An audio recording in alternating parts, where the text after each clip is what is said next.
Ma'am साहब, अब देखना मैं क्या करता हूँ आपके साथ। अब देखती रहो तुम क्या करता हूँ मैं। साहब साहब साहब, देखिए ना, मैडम मेरे साथ जबरदस्ती कर रही है। सनी, ऐसा कुछ भी नहीं है। क्या बकवास कर रहा है? सच बता, क्या बात है? मेम साहब, आप चिल्लाइए मत। आपको ऐसा लगता है ना कि आपके चिल्लाने से मैं झूठ बोलूंगा? मैं सच ही बोलूंगा। और साहब, आप खुद ही देख लीजिए, मैडम की लिपस्टिक का निशान मेरे गाल पे लगा हुआ है और मैडम की भी लिपस्टिक फैली हुई है। सनी, झूठ बोल रही है, ऐसा कुछ भी नहीं है। और ये जो लिपस्टिक का मार्क है ना, ये इसने खुद ही लगाया है और ये मेरी लिपस्टिक भी इसी ने फैलाई है। देख, तू सच सच बता दे, वरना मेरे से बुरा कोई नहीं होगा। मैम साहब, आप ये सब क्या बोल रही हैं? और साहब, आप ही बताइए ना, मैं झूठ क्यों बोलूंगा? आपको तो सच दिख ही रहा है ना। अगर तुमने कुछ नहीं किया तो तुम्हारी लिपस्टिक का निशान यहाँ पे फैला हुआ क्यों है? और यही लिपस्टिक का निशान इसके गाल पे कैसे है? सनी, तुम ये कैसी बातें कर रहे हो? ये सब इसने खुद किया है। तुम्हें मेरे ऊपर ट्रस्ट नहीं है क्या? साहब, मेरे को तो बताते हुए भी शर्म आ रही है। जब आप ऑफिस चले जाते हैं ना, ये मैम साहब ना आपके जाने के बाद मुझे कॉल करके बुलाती हैं कि आ जाओ, साहब जा चुके हैं और मेरे साथ सो जाओ। और साहब, आज तो मैडम ने हद ही पार कर दी। आपके रहते सहते घर में ये घिनौनी हरकत करी है इन्होंने। मैडम, अगर आपको मुझे नौकरी से निकालना ही था तो साफ साफ बता देती, ये लाल चिन्ह लगाने की क्या जरूरत थी? घटिया इंसान है तू। तुझे तो मैं बताती हूँ। बस बहुत हुआ, मुझे बहुत अच्छे से पता है तुम्हारे साथ क्या करना है। मुझे लगा था कि तुम मेरी इज्जत को अपनी इज्जत समझोगी, लेकिन रामू, तुम निकलो यहाँ से अपना बोरिया बिस्तरा लेके। लेकिन साहब, मैं क्यों निकलूं? मैंने तो कोई गलती भी नहीं की है। ज्यादा चालाक बनने की कोशिश मत कर, मैं सब जानता हूँ। और जब तुम सुबह उसे चाटा मार के गई थी ना। हाँ माँ, मैं ठीक हूँ। गर्लफ्रेंड से बात कर रहा है?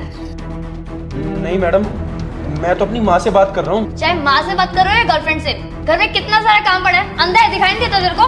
तुझे कितनी बार समझाने, फोन छोड़ के घर का काम कर लिया कर पहले। किचन में कितने सारे बर्तन पड़े हैं, कब करेगा? इसलिए रखा तुझे। मैडम, आप मेरे को सिर्फ 10 मिनट दीजिए, मैं अभी सारा काम कर दूंगा। कितनी बारी कहा ना तेरा, कहा मत टाला कर। बात समझ में नहीं आती। चुपचाप जाके ना घर का सारा काम कर और ये फोन छोड़ दे, समझा? ना नौकरी खा जाऊंगी तेरी। हाँ माँ, नहीं कुछ नहीं, सब ठीक है। करता हूँ मैं आपको कॉल। आज आपने मेरी माँ से बात करते समय मेरे पर हाथ उठाया ना, मेरे ईमान पर बात आई है और इसका बदला मैं लेके रहूंगा।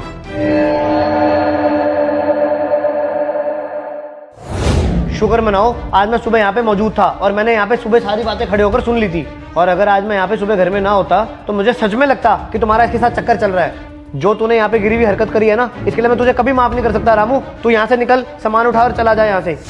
साहब, इस बार मुझे माफ कर दीजिए। वो मेरी माँ से बात करते समय मैडम ने मेरे को चांटा मार दिया था।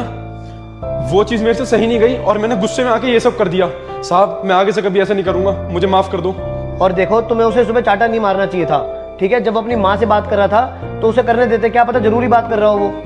और रामू, मुझे तुझसे ये उम्मीद नहीं थी कि तू इतनी गरीबी हरकत करेगा। और जब तेरी माँ को पता चलेगा तो तेरी क्या इज्जत रह जाएगी इस घर में। अब चुपचाप अपना सामान उठा, बोरिया बिस्तरा उठा और अब यहाँ से निकल जा जल्दी से।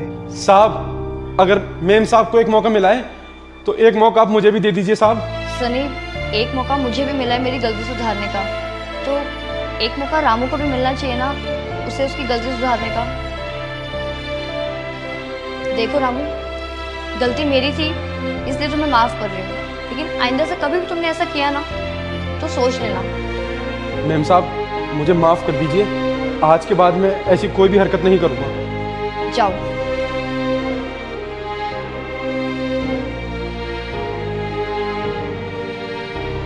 मैं आइंदा से ध्यान रखूंगी इस बात का। और अच्छा हुआ कि आपने रामू को बात करते हुए सुन लिया था, वरना ना जाने मैं आपको विश्वास कैसे दिलाती।